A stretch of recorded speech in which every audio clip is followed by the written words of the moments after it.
So first off, I just want to say thank you very much, everyone, for joining us. I'm joined here, by the way, today with our chief software architect, who we'll talk about more in just a second, Brandon Tilke. And what we're going to be talking about today, it's sort of titled about troubled app, but it's not really just about troubled applications. And it's to an extent, and I'm going to make sure I totally forgot to share my screen here. We're not just going to be talking about troubled apps because I think that's a little bit, yes, it certainly describes what these applications might be, but we're going to be getting into some other stuff because even applications that frankly aren't necessarily troubled, the complexity level and where that complexity is actually being driven from, I think from an industry standpoint, is we have our directionality inverted. And so we're going to delve into that.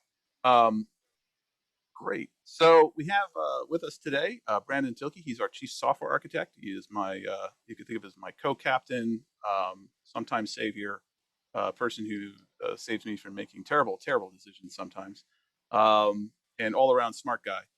And Brandon has had many roles. I'll let Brandon, if you want to do just a quick intro in terms of where you come from and what you like to do. All right. So I've worked in the industry about 23 years. I lead product development and delivery here at CodeLogic, and I have a background in architecture, relational databases, and I've built some transpilers, which that background helped a lot here. So yeah. Yeah, and saying you've worked on transpilers is yeah, most people, if you go out into the real world, they're using transpiler. What?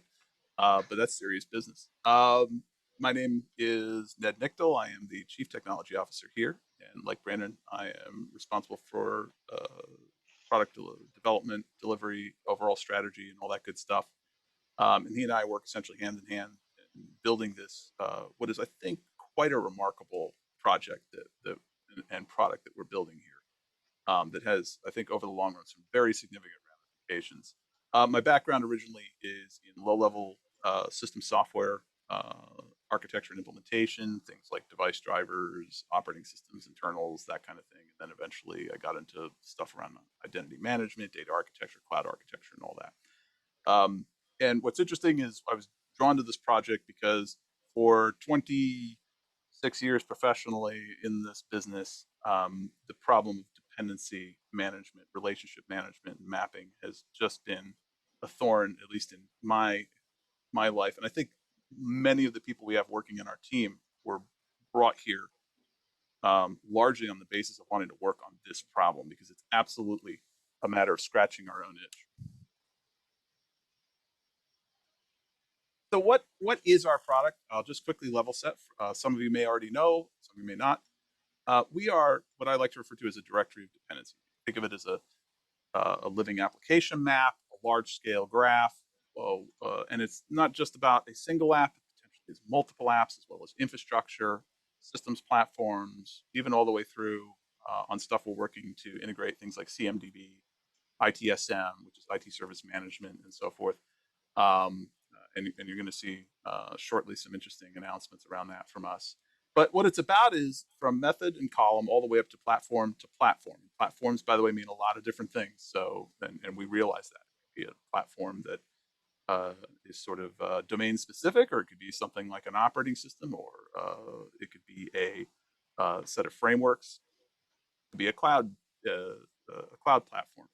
But the idea is from platform to platform, method to column, a single source of truth for dependencies. That's what we're aiming for. And that means addressing application internal dependencies, microservices, et cetera, all the way up eventually, and we're not there yet, but eventually to business process dependencies. And to do that all in one place, accessible to people and systems, and this is important. It's not just about, okay, we can visually look at these things, but it's also about through the use of auditing, governance, and alerting, and soon predictive analysis, the ability to tell other systems, hey, you know what, things are changing in ways that are probably not good. Things, or maybe they're fine, but you should know about them. So in terms of use cases, a lot of this is about stopping the madness and empowering change. So ending unmonitored and unknown dependency change. See what changed and what that broader impact was. We were talking just a few minutes ago about an incident that occurred well, somewhere. I don't want to say any names, but it involved effectively a data type change in a database. Single data type change ended up having significant ramifications out the broader application infrastructure and portfolio for that organization. Um, about enabling architectural change, start fixing the fundamentals, and that'll be a big part of what we talk about today. And then stopping issues before they happen through governance and audit, meaning we want to see the things that are changing and not have to guess at it anymore and find out about it, at 5 o'clock in the morning after, a midnight push of code. We want to be able to start changing things and be able to change them without ending up in that situation. And then ultimately, as we start making these changes, as we start bringing in new code, et cetera, stop problems from occurring. Don't get to the point where you're having to refactor, having to address all of these types of things. So what does it mean from a value standpoint for customers and partners? Radically more expansive dependency data. So what you're seeing over on the screen, this is a real, and quite frankly, I can't even, I'll just show you a much simpler, because this is just a couple of components. This is actually from what we're going to look at today. This is a simple one right here. And as you can see from here, we kind of zoomed out. If I start drilling in, this is even this simple one is there's massive complexity going on here, right? And hopefully everyone can see what I'm showing. But when you look at something that is a full-blown enterprise scale, mature application of which the thing that is screenshotted over there is real, that is 2 million nodes and edges, 2 million dependencies and relationships and objects. Um, there is no IDE tool in the world today that will show you that. There isn't. I know, because we were incredulous when we saw this.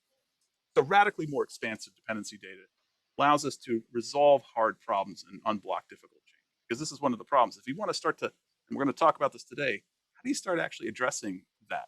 Not all of this is bad. Some of this is good. A lot of this is good. Some of this isn't good. Some of this is a result of some significant problems. And then how do you prevent these in the future? And that's bound around being able to say, okay, for some of these key elements, put governance, understand that you're going to get alerting around this, and then potentially even key off of, and we're going to be able to show this towards the end of this quarter, integration in our own environment, where we will quite literally stop progression of code or build when something has hit a dependency governance rule that it shouldn't have hit, meaning someone touched something and did something that might be problematic. So know what's actually going on with code base and applications infrastructure and environment. If you don't understand this piece, if you don't have this information, even if you only use little bits of it, you don't have a real understanding of what's going on.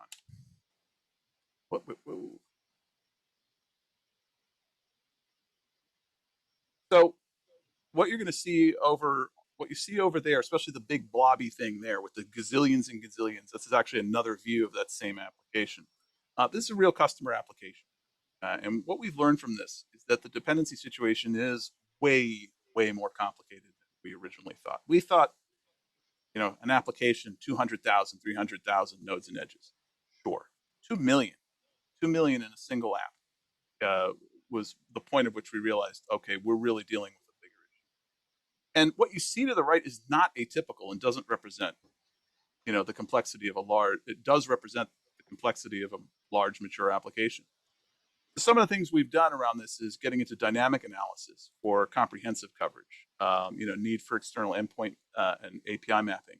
But really importantly, considerable DB reference gap was occurring, meaning database or data storage reference gaps were there if you don't dynamically go in and instrument this stuff to get this at runtime. You might get 60%, 70%, but you'll miss the critical 30%. So we're doubling down on this notion of as deployed profiling, because this is where a lot of the source tools, et cetera, they might produce something that kind of looks like the graph you're seeing, but they're not going to be able to tell you the realized dependencies, meaning what happens at runtime, what the app looks like when it's deployed, et cetera. You can learn a lot from static bytecode analysis and IL analysis. You can learn a lot from static source analysis, but you won't come close to the whole picture of what's going on. And the reason this is important is we start talking about data architecture and its relevance to complexity of code, and then subsequently how that percolates out to complexity of infrastructure and other elements. This is a pretty important problem. Meaning, if you don't see all of the potential dependencies that might exist from code to database, then you're not really understanding how your code is interacting with the data architecture, and in some cases, lack thereof.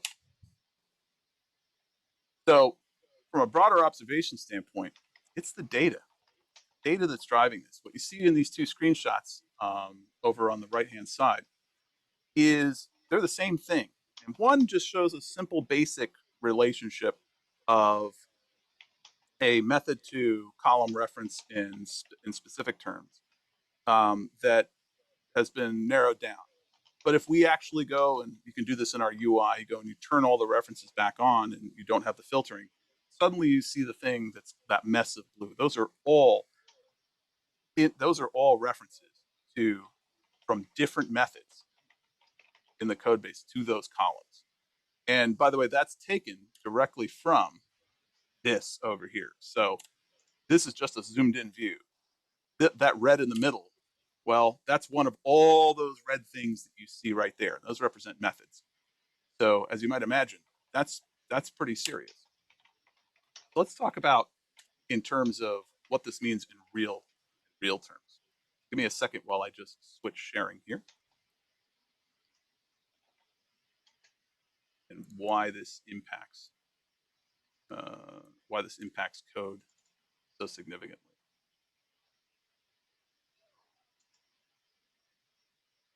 So Brandon, let me know if my screen is visible.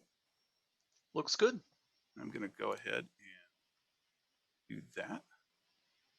Okay, so what you see on the screen here is not that giant application that we were just talking about. What we see here is instead something quite a bit simpler. And I know that sounds crazy to say that about something that looks like this, but this actually represents the implementation of the ORM layer, essentially the data mapping layer from a jar standpoint. So meaning the code that implements the ORM layer here in this guy right here. It's a jar, and it implements lots and lots of methods, classes and methods, etc., that in turn interact with the database, which we can see from a starting point over here.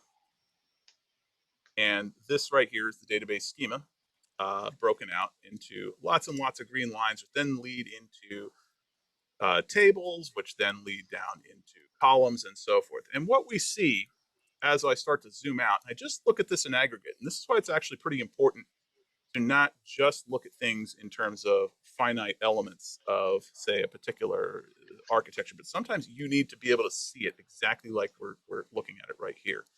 Because from here, we can immediately start to see a problem. And if you notice on our legend over here, this salmon colored thing right here is, and I can just turn it on and turn it off so you can see it, those are foreign key references. And they're not a few foreign key references. There are a lot of foreign key references. And if I look here along here, I can start to see that some of these are way worse than others. But if I look closely, I can see, wait a minute, here's one that's particularly egregious. I mean, look at this. What the heck is going on here? All right.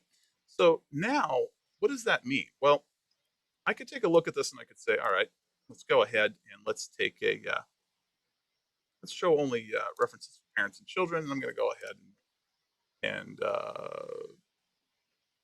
just take a quick look and see, well, holy smokes, this one table, this one column, this one ID column. Okay, and I can actually see what's nice about this is I can see exactly, and this is what that as deployed piece is. If I look down here, I can see exactly what the deployed server was that was out there, or the deployed cluster, that this is being referenced from an as deployed state. So I'm not just looking at a potential notion of it. This is actually, a deployed instance of this database. Okay, so we're looking at that, and I see all of these columns here are foreign key references to this one column. This is a problem. This is well, I suspect as an architect right now that this is a problem. Then we come back here, and now we're going to take a look, and I've gone into, and this is in our web UI. What I've done is I've actually selected this ID column, Okay, and it's pretty easy to figure out what that column is. In fact, I could start over if we want to. I can come over here. We'll just take a look here. In fact, there's two ways I can do it. I can take this guy, go to the. Hey, Brandon, do you remember how we link out Window to the? detail view. There it is. Open detailed view. So here in detailed view, this now links us back over to the web UI. I can come in and I can actually take a look at what all the inbound relationships are. And the first thing we notice over here, as well as do a quick impact analysis, which what we can see here is, oh boy, look at that. That is not good, right? So the first thing we can see here is there's all these inbound relationships. But let's come back over here. Let's come back over here and actually look at it this way. So we're just going to quickly expose this. We're going to know it's the assets here, and we're going to take a look at this. We're going to do calculate impact. We'll get the same exact information. Wow. All right. So now what we're starting to see here is the impact of this data model on the code base. So understanding that this one ID column, we looked at it over there, this one single column, all of these foreign key references, all of these column references in other tables are now linked back to all of these various different pieces of code. So this is a pretty significant problem. This means that we need to go and we need to now start taking a look and see what the impact here from a code standpoint, and can we start to collapse this? Can we start to remove this code? Because right now, the way you tend to look at it is you go to the code. And you go to the code and you say, all right, how can I as somebody I know likes to say, decomplex this? How can I make this less complex? But there's a problem with that. Brandon's going to show you that in a second. If you don't go from this direction, I mean, if you don't start over here and work your way back this way, you're not going to see the problems clearly. More importantly, well, you're referencing this assets. Okay, you got dependency assets methods referencing this asset one over here. It also references the dependency asset. And this is an interesting one right here. We got a method over here in a class that's referencing, and the same two different columns that are actually the same column. So that's a problem right there. You're right. I don't even need to go to the code base to know that we can fix that problem. So we already know. So there's a method we can just delete right there, or at very least we can change inside the method the reference to use. Just go to the correct column in the beginning. But this is more than just an issue. This is more than just an issue around. This has more impact than just code complexity. This from here back leads to serious performance repercussions as well. And Brandon's sort of going to delve into that.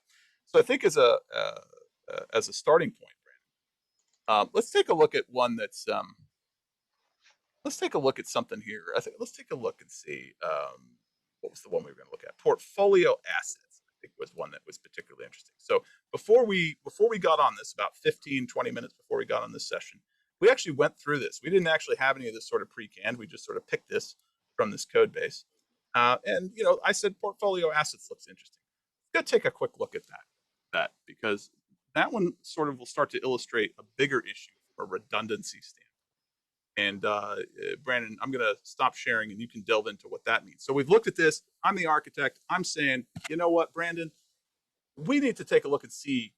We're going to go through these and we're going to start to understand whether we can remove these, collapse these, et cetera. And start with that portfolio assets and see what we find there. All right. Can you see my screen? Sure can. Okay. So if we're looking at portfolio assets here, we have our connection to the assets table here. And if we want to see everywhere that get assets is used, we can do a find usages, and it's not actually used anywhere. So what we got right here is a completely pointless method and dependency here that can just be wiped out right from the get-go. So one of the things that's notable about this is you notice the fetch lazy. So somebody was having a performance problem with the collections loading. So you set it to fetch lazy, so it'll only load it whenever it's needed because it was having performance issues. And so that's not a good sign to begin with. So the implications here is already without the people who are working on this code base really understanding it, because it's very likely they don't know that assets ID is mapped to that ID column. They just know there's an assets ID and they're just working against the data model. And and they know that it's not performant, so they're going through and they're having to now make workarounds to deal with this. So we now have identified not only is this unnecessary, is it redundant, but we've also identified that they're trying to address the problems of performance that's coming out of this without understanding why it's even happening. So the problem in the data architecture is now profoundly impacted in just this simple example here, what's going on in code. Let's take a look at another one really quickly, because I think that this one is particularly interesting. We look at asset hierarchy audit. So what we're going to see is this has this one is one where if you look at it, if we were coming in and trying to do this from the code outward, from the code towards the data model, what would be the problem that we'd see here right off the bat? Yeah, so it's not immediately obvious that it's even accessing assets, that it's connected because it's using a map superclass and extending it. And so from that standpoint right there, you'd have to actually now jump to that. So if you were just spot checking this from a code standpoint, in fact, this happened to us when we were doing this. We were sitting there going, do we have the dependency map wrong? Now, of course, we do. And we actually, because we do the mapping back to the base class, the super class, we subsequently are able to actually understand that derived dependency that's occurring right there. So you wouldn't see this. You'd have to actually chances of you actually understanding this dependency situation here in real terms just by looking at the code or even using one of the many sort of source analysis tools, it's not going to happen. The two big problems you're going to run into is first you'd have to make sure that you understand the relationship from the instantiated class, the derived class, and the base class, and then you would have to also understand the mapping to the table or to the column, and then you would have to understand that that's actually from a database schema standpoint foreign key reference. And so now we begin to see that one, there's really significant issues that are going on here from a code base standpoint that are now beginning. What starts to happen is this may have started out with as something as simple as we need this piece of data and we want to make sure that it's the same. It acts as sort of a master key type of value that's now something that is available across multiple tables for good reason.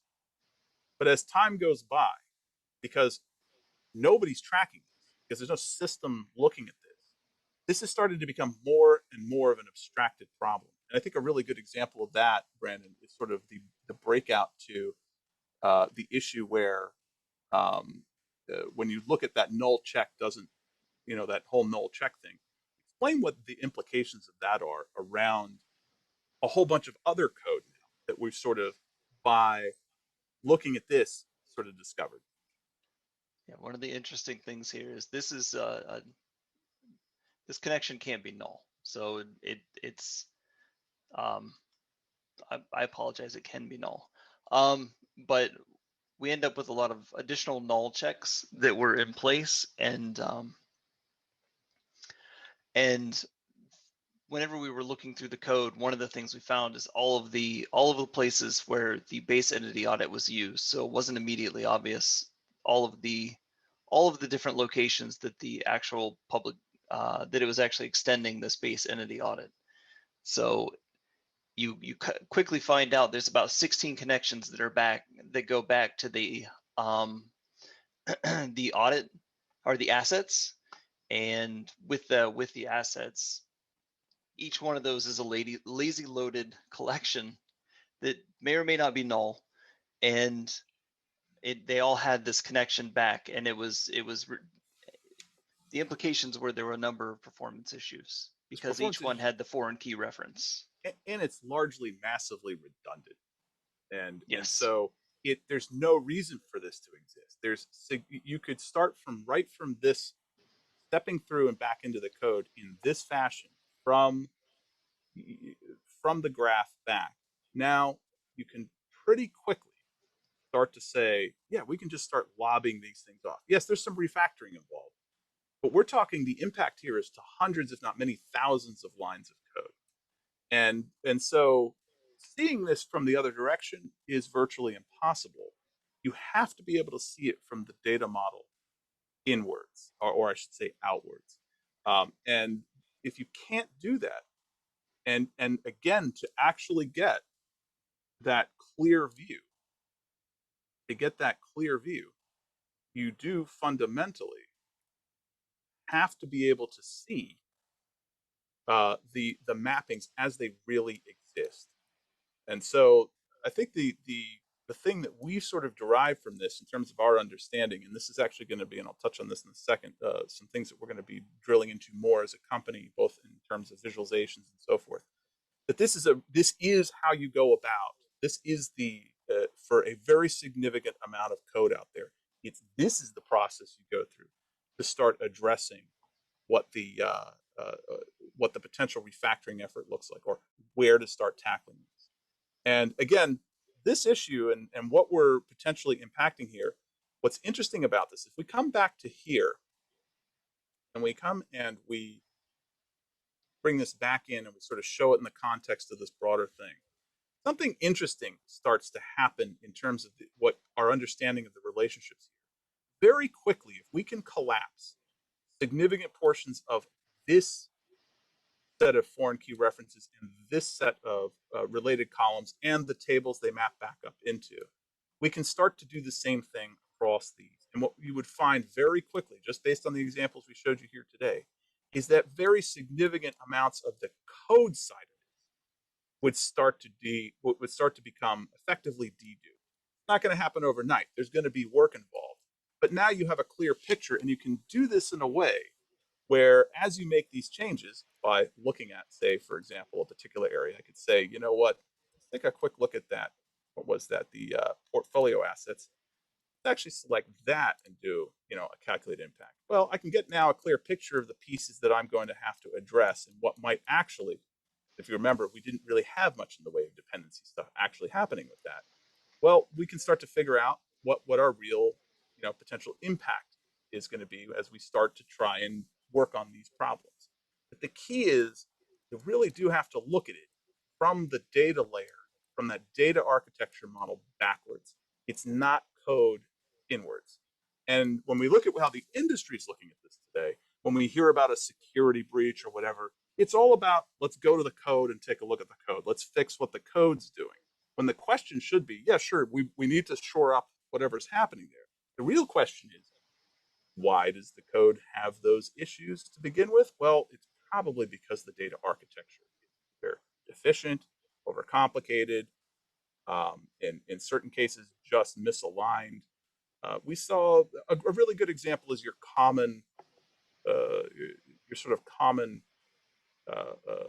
issue with password storage. A major game out there, I won't mention who it was, but one of our engineers noticed that they had an issue where he could store the password in case insensitive form.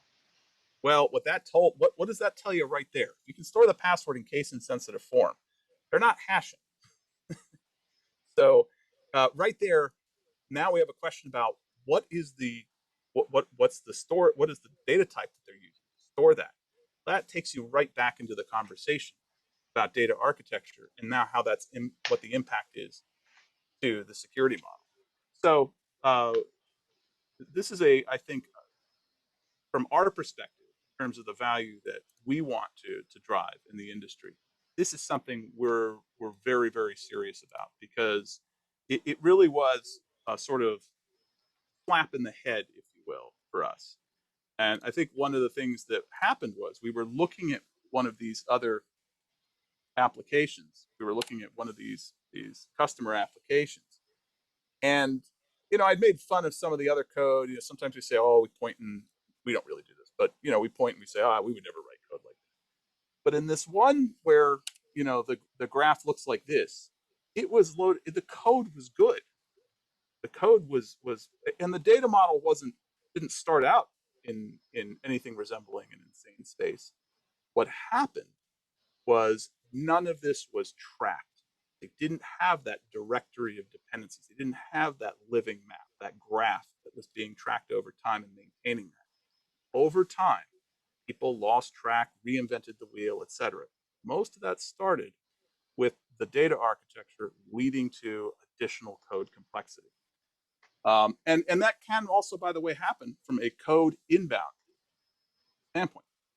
But again, if you have well-defined data architecture, you say these are the standards by which we're going to organize data. These are the accepted types for these portions of code or for these separations of concern that might exist.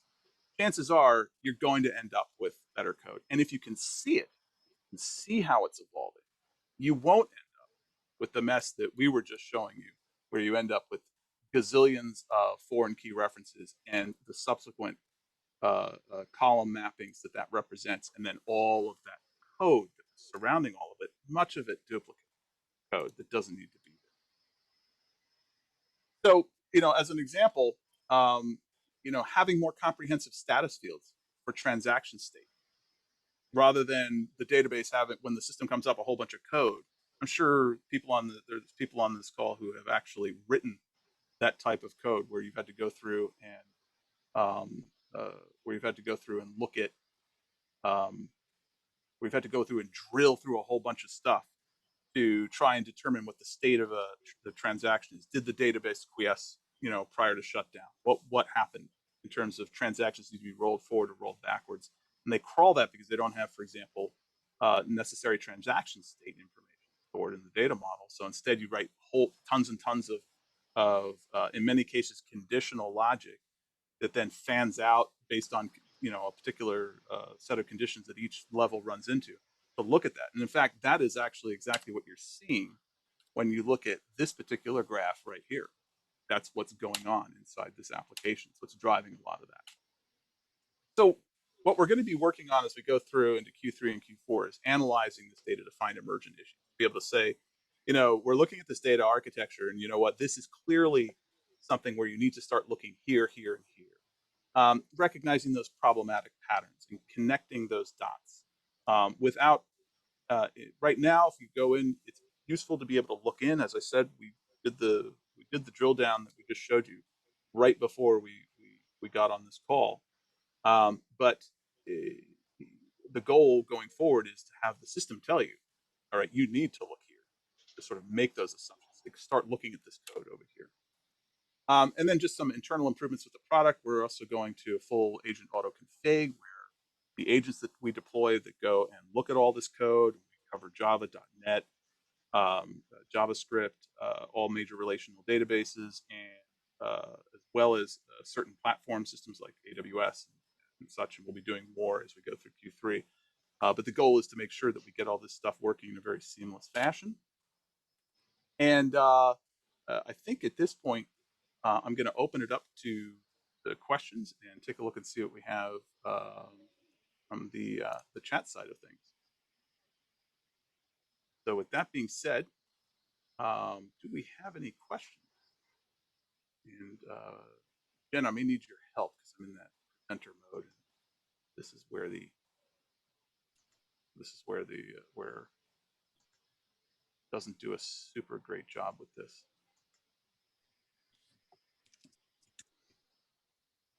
Jen, do we have any outstanding questions on the chat side? We had one that came in email. Okay. I'm just trying to locate it.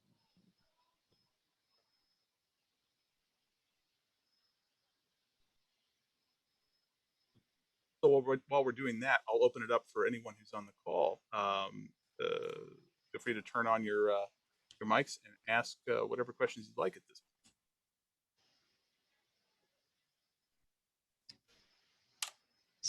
So the question that came in email is, which data modeling tools does CodeLogic support when capturing an existing application, or do you build up a model from the code base?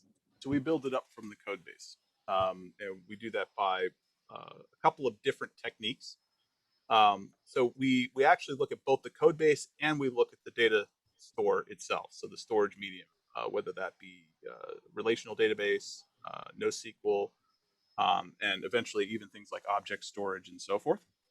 Um, the the key to that is you actually have to the what we just showed you in terms of being able to trace those relationships and those dependencies actually has to be done by matching both sides.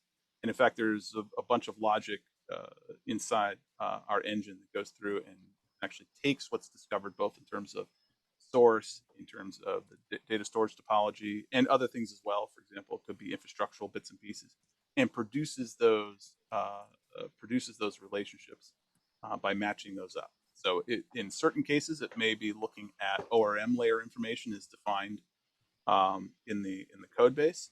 In other cases, we have to go and using what we call our dynamic agent, actually look at queries that are being generated, meaning potentially real-time created connection objects, subsequently real-time generated, procedurally generated queries, and actually capturing those as well, because as we've learned, there's a fair number that don't actually even exist until, or at least they only exist in a very abstract form until the actual code is executed.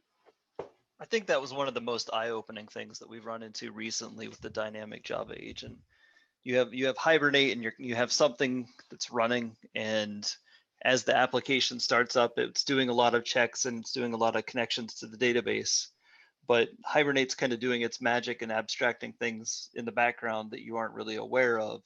And then once you start seeing all of those connections as to how the database tables are actually interconnected within the application and how they're being referenced, I think that for me, that's been one of the most eye-opening things that we've run into in the recent past, just how interconnected it quickly is, that it's not immediately obvious from the code because it is through that abstraction layer.